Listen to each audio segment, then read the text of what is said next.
సాంగత్యం కారణం బాగుంటే దుర్వ్యసనాలు రావు, సద్వ్యసనాలే వస్తాయి. ఎవరితో సాంగత్యం చేయాలి? ఒకవేళ మనలో ఏమన్నా బలహీనతలు ఉన్నాయనుకోండి, ఇలాగే ఆడ మగ బలహీనతలు, బద్ధకాలు, లేవకపోవడము, అప్పుడు మన క్లాస్మేట్, మన రూమ్మేట్ని ఎలాంటి వాళ్ళని ఎంచుకోవాలంటే బాగా చురుగ్గా ఉండి పెందరాళ్ళే లేచి సంధ్యావందనం చేసుకునేవాడిని ఎంచుకోవాలి. సంధ్యావందనం ఇవాళ ఈ కాలేజీలో వస్తుంటే నాకు ఇద్దరు బ్రాహ్మణులు మంత్రపూర్వకంగా స్వాగతం చెబితే కాలేజీ వారు మా విద్యార్థులండి అంటే పరవశించిపోయానమ్మా, నేను పరవశించిపోయాను నిజంగా. బీటెక్ ఎంటెక్ చదివే విద్యార్థులు ఎవరు నామాలు పెట్టుకుని పంచగట్టుకుని ఉండరమ్మా. అలా ఉంటే అమ్మాయిలు ప్రేమించరు కదా.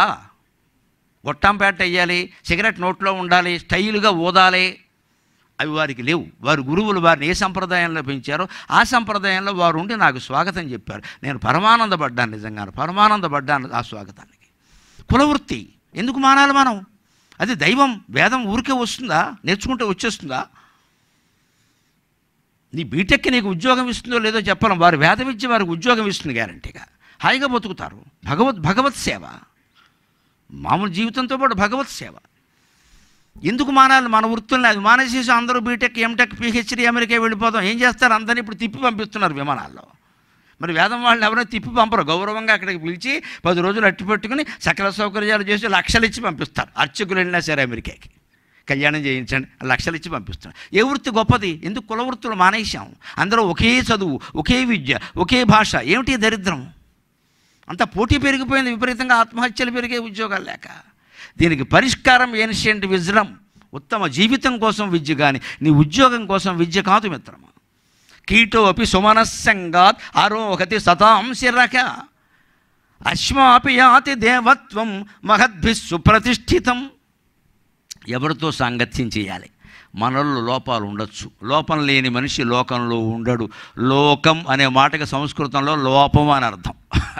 ఎందుకంటే లుక్ అనే ధాతువు నుంచి వస్తుంది. లుక్ అంటే లోపం. లోకంలో ఉండకపోతే లోకేశ్వరుల్లో ఉంటుందా? లోకేశ్వరుల్లో లోపం ఉండదు. లోకంలో ఉండేది లోపమే. ఆ లోపం నీలో లేకుండా చూసుకో, అంతే. కీటం ఉంది, పురుగు. అది మామూలుగా మన శిరస్సు మీదకి రాగలదా? రాలేదు.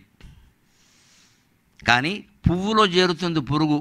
ఆ పూలదండని మనం ధరించాం, ఆడాళ్ళు మగవాళ్ళు. అక్కడ పువ్వుతో పాటు పురుగు కూడా మన శిరస్సు మీదకి ఎక్కింది.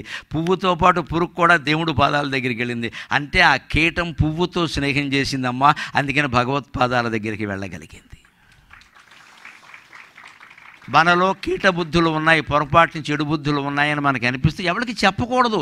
ఇలా అనిపిస్తుంది ఏమిటి అన్నదో, అది మానవ సహజం. అవన్నీ చెప్తే లోకు కట్టేస్తారు, ఆత్మన్యూనతాభావం వస్తుంది. 4 సార్లు అని నలుగురు అనేసరికి డిప్రెషన్ వస్తుంది. ఎందుకు నీ చెప్పాలి? నువ్వు నీ బలహీనతని నువ్వు చెప్పొద్దు. నువ్వు బలాన్ని గురించి అహంకారంగానూ మాట్లాడదు. ఉన్నదేదో చూసుకో. వెంటనే పువ్వులో చేరినట్టుగా మంచి వాళ్ళతో మనం స్నేహం చేస్తే వాళ్ళతో పాటు మనకి గౌరవం దక్కుతుంది. పువ్వుతో పాటు పురుగు గౌరవించబడింది. అంతేకాదండి, దేవాలయాల్లో విగ్రహాలు ఎలా వచ్చాయండి? అశ్మ అపి యాతి దేవత్వం భగద్భిః సుప్రతిష్ఠితం. అశ్మ అంటే రాయి. ఒక రాతిని పట్టుకుని చెక్కి దాన్ని పవిత్రం చేసి 7 రోజుల పాటు ప్రతిష్ఠ చేసి, ఓ రోజు నీళ్లల్లో ఉంచి, ఓ రోజు పాలల్లో ఉంచి, ఓ రోజు ధాన్యంలో ఉంచి, ఓ రోజు నవరత్నాల్లో ఉంచి, అన్ని విధాలా దాన్ని పరిశీలించి అప్పుడు ఇది దేవుడుగా ఉండడానికి తగిన రాయి అని నిర్మాణం చేసి పెడితే మనం అందరం దండాలు పెడుతున్నామా లేదా? రాయి దేవుడయింది, మనిషి ఎందుకు దేవుడు కాడండి? అర్థం లేని మాట. హిందూ సంస్కృతిలో ఉండే గొప్పదనం అమ్మ ఇది. రాయి దేవుడు అవుతోంది నీ దేవాలయాల్లో గమనించుకో. నువ్వు రాయివి కాదు కదా, మనిషివి. ఇంకో ప్రశ్న వేస్తున్నా, ఎంత బ్రాహ్మణులు, ఎంత పండితులు, ఎంత మంత్రవేత్తలా కానీ మనిషి ప్రతిష్ఠించిన రాయి దేవుడైనప్పుడు దేవుడు ప్రతిష్ఠించిన మనిషి ఎందుకు దేవుడు కాడండి? దేవుడు ప్రతిష్ఠించాడు కదా మన్ని. పురుష సూక్తం చెబుతోంది కదా, బ్రాహ్మణోస్య ముఖమాసీత్ బాహూరాజన్యకృత ఊరూతశ్చేద్వైశ్య పద్భ్యాగం శూద్రో జాయత చక్షో సూర్యో జాయత చంద్రమా మనసో జాతక. మనిషిని ఎవడు ప్రతిష్ఠ చేశాడు? దేవుడు. మనిషి ప్రతిష్ఠ చేసిన రాయి దేవుడు అవుతున్నా? దేవుడు ప్రతిష్ఠ చేసిన మనిషి దేవుడు కాదా? నీలో ఉండే దేవుడు నువ్వు గుర్తించలేకపోతున్నావు. దెయ్యాల ఆలోచనలన్నీ వస్తున్నాయి, కమ్మేస్తున్నాయి మనని. దాన్ని పోగొట్టుకోవచ్చు, విధానం ఉంది. పురుగైనా పువ్వుతో స్నేహం చేయడం వల్ల దేవుడు పాదాల దగ్గరికి వెళ్ళింది, స్త్రీల శిరస్సులను అధిరోహించింది. రాయి అయినా విగ్రహంగా ప్రతిష్ఠ అయ్యేసరికి దేవుడైంది అది. అంచేది నువ్వు శిలని శిల్పంగా మార్చుకోవచ్చు మిత్రమా, అభ్యంతరం ఎలా. కాకపోతే దానికి 3 అద్దాలు చూసుకోవాలి. 3 అద్దాలు. చైనాలో విద్యాలయాల్లో 3 అద్దాలు పెడతారట, యూనివర్సిటీల్లో ముఖ్యంగా. కొన్ని దేశాల్లో విద్య ఎందుకు బాగుందో, మన దగ్గర ఎందుకు తగలబడిందో గమనించండి. 3 అద్దాలు పెడతారట చైనాలో యూనివర్సిటీల్లో. విచిత్రం ఏంటంటే అందులో ఒక అద్దం దగ్గరికి వెళ్ళగానే వాళ్ళు వెనకాల ఏం మ్యాజిక్ చేశారో కానీ ఇతరులు నిన్ను ఎలా చూస్తున్నారో చూపిస్తుందట ఆ అద్దం. మాయాబజార్లో మాయాదర్పణంలాగే ఒక అద్దం ఏం చేస్తుందంటే ఇతరులు నిన్ను గురించి ఏమనుకుంటున్నారో చూపిస్తుందట. అంటే మనం అందంగా తయారై అక్కడికి వెళ్ళామనుకో, ఆ అద్దం ఏం చూపిస్తుందంటే ముక్కో మూతో వంకరగా చూపిస్తుంది. ఎందుకంటే అవతల వాళ్ళు అలా అనుకుంటున్నారు మన గురించి, నిజంగా వంకరగా లేదు. రెండో అద్దం ఏం చేస్తుందంటే నీ గురించి నువ్వేమనుకుంటున్నావో చూపిస్తుందట. మన గురించి మనం ఒకసారి గొప్పగా ఊహించుకుంటాం. నాకు కొంచెం జుట్టు తెల్లబడింది కానీ నాకు చాలా బ్యూటిఫుల్, అలాగే చూపిస్తుంది. అది నువ్వు అనుకుంటున్నావు కదా. ఒక అద్దం ఇతరులు నిన్ను గురించి ఏమనుకుంటున్నారో చూపిస్తుంది. రెండో అద్దం నిన్ను గురించి నువ్వేమనుకుంటున్నావో చూపిస్తుంది. మూడో అద్దం ఏమిటో తెలుసా? ఈ రెండు చూపించదు, అసలు వాస్తవం ఏమిటో అది చూపిస్తుంది. ఆ మూడో అద్దం మనకి ముఖ్యం. చైనాలో ప్రతి విశ్వవిద్యాలయంలో ఈ 3 అద్దాలు ఉంటాయి, కింది వ్యాఖ్యానాలు ఉంటాయి. నీ గురించి ఏమనుకుంటున్నారో చూడు, నీ గురించి నువ్వేమనుకుంటున్నావో చూడు, ఇంకోటి అసలు వాస్తవం చూడు. ఈ 3 కొటేషన్లు కింద ఉంటాయి. అంటే మనకి ఏది ముఖ్యం? వాస్తవం ఏదో అది ముఖ్యం. నీ గురించి ఇతరులు అనుకునేది సరైంది కాదు, నీ గురించి నువ్వు అనుకునేది కూడా సరైంది కాదు. మనం ఒక్కసారి ఉత్సాహంగా ఉంటే మన గురించి చాలా గొప్పగా ఊహించుకుంటాం మనం. అదే కొంచెం నిరుత్సాహం రాగానే అయిపోయింది నా బతుకు, మొదటి నుంచి ఇంతే, ఇది కూడా తప్పే. మొదటి నుంచి ఇంత కాదు. మనిషిలో పెద్ద లోపం ఏంటంటే ఒకటి ఏదన్నా ఘటన ఇంట్లో దుఃఖకరమైనది ఒకటి జరిగిందనుకోండి, అంతకుముందు వారంలో జరిగిందనుకోండి, 3 నెలల బట్టి నాకు అన్నీ ఇలాగే జరుగుతున్నాయి, చాలా మంచి కూడా జరిగింది నువ్వు చూడట్లా. వీడి కర్మగాలి ఈ జరిగిన ఘట్టం మంగళవారం జరిగిందనుకోండి, వరుసపెట్టి 2 మంగళవారాలు ఎందుకు, వీడికి మంగళవారం సెంటిమెంట్ పట్టుకుంటుంది. ఇంకా మంగళవారం వచ్చేసరికి వణుకుపోతూ ఉంటాడు. ఇక్కడ మంగళవారంలో లేదు, నీ బుద్ధిలో ఉంది. ఇక్కడ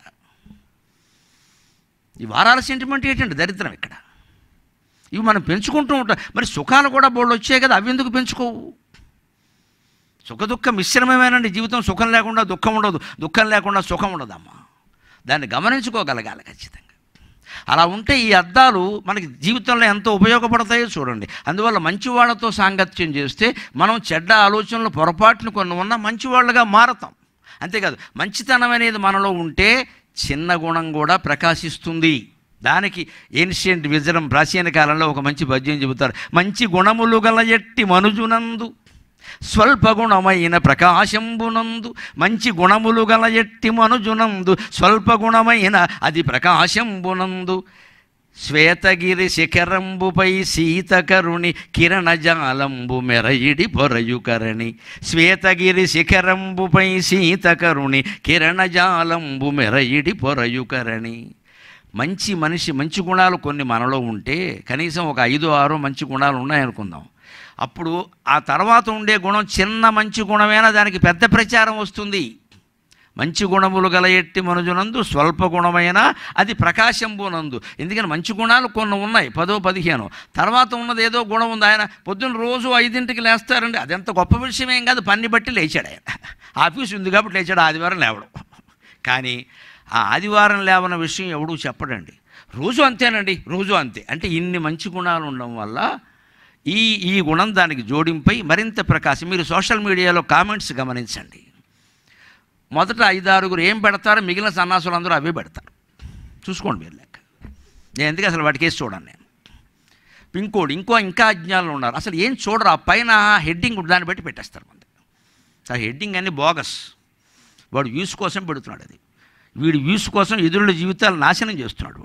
వాడికి డబ్బులు కావాలంతే.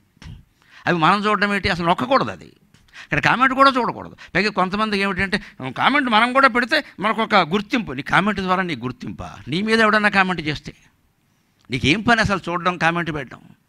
కానీ ఒక పద్ధతి ఏమిటంటే మొదట 10 మంది ఏం పెడతారో దాన్ని బట్టి ఊహించి వినకుండా చూడకుండా, అసలు చెప్పేదే అబద్ధం అయినా సరే అది కూడా వినకుండా వీడు పెట్టేస్తాడు. లోకం దృష్టి అది. చెడు గుణాలు 4 ఉన్నాయనుకోండి, మంచి గుణాన్ని కూడా చెడ్డ గుణమే అంటుంది. ఇప్పుడు ఈ మంచి గుణాన్ని మెచ్చుకోవచ్చు కదా. ఆయన కొంచెం వ్యసనాలు ఉంటే ఉండొచ్చు కానండి. పొద్దున్న మాత్రం 5:30కి లేచి స్నానం చేసి సంధ్యావందనం చేయకుండా ఆయన సీసా పట్టుకోవడం అంటే ముందు సంధ్యావందనం చేస్తున్నందుకు నమస్కారం చేయి, సీసా విషయం తర్వాత. వీడు అలా అంట, ఇంకా సంధ్యావందనం ఎందుకు, సీసా పట్టుకున్నప్పుడు ఈ మాట ఎందుకు? ముందు పని సంధ్యావందనం చేశాడు కదా, సీసా పట్టుకున్నా. అనడండి. 4 గుణాలు చెడు కనపడేసరికి మంచి గుణం కూడా చెడు అవుతుంది. 4 గుణాలు మంచి కనపడేసరికి చెడు గుణం కూడా మంచి అవుతుంది. అందుకని మనలో మంచి గుణాలు పెంచుకోవడం ఒకటే మార్గం. దానికి ఉదాహరణ ఏం చెబుతున్నాడు? కవిత్వం కదా ఇది. శ్వేతగిరి శిఖరంబుపై సీతకరుని కిరణజాలంబు మెరయిడి పొరయుకరణి. మామూలు చంద్రకాంతి వెన్నెల పొన్నమి నాడు భూమండలం అంతా పడుతుంది, అక్కడక్కడ అది కనపడదు. కానీ హిమాలయ పర్వతాల మీద పడిన వెన్నెల బ్రహ్మాండంగా ప్రకాశిస్తుంది. ఎందుకని? అది అప్పటికే వెండికొండ, మంచు చల్లగా తెల్లగా ఉంది. ఆ మంచు తెల్లగా చల్లగా వెండిలా ఉంటే దాని మీద పడిన చంద్రకాంతి విశేషంగా ప్రకాశిస్తుంది. అదే మన హైదరాబాద్ అబిడ్సి జంక్షన్లో చంద్రకాంతి పగితే బస్సు హారన్ మోజుల్లో మనకేం వినపడదు. ఒకే చోట చంద్రకాంతి పక్షపాతం లేదు. అబిడ్సి జంక్షన్కిను హిమాలయ పర్వతానికి చంద్రుడికి భేదం తెలియదు. పడ్డాడు ఒక చోట, సరిగ్గానే పడ్డాడు. అక్కడ మంచు మీద వెండి మీద పడడం వల్ల బాగా ప్రకాశించాడు. ఇక్కడేమో జనం మీద పడడం వల్ల, చెత్త మీద పడడం వల్ల ఆయన ప్రకాశం కనపడడం. ప్రకాశమే, మనకు కనపడడం లేదు. అంచేత మనలో మంచి గుణాలు పెరిగితే తర్వాత ఉన్న చిన్న గుణం, పొద్దున్నే లేవడం, ఏదో కాఫీ టీలు తాగరండి, పాలు తాగుతాం, ఇలాంటివి కొన్ని లక్షణాలు ఉంటాయి ఆరోగ్యకరమైనవి. అవి చిన్నవైనా పెద్దవిగా ప్రకాశిస్తాయి. వాటిని మనం పెంచుకోవాలా వద్దా? దయచేసి ఆలోచించండి.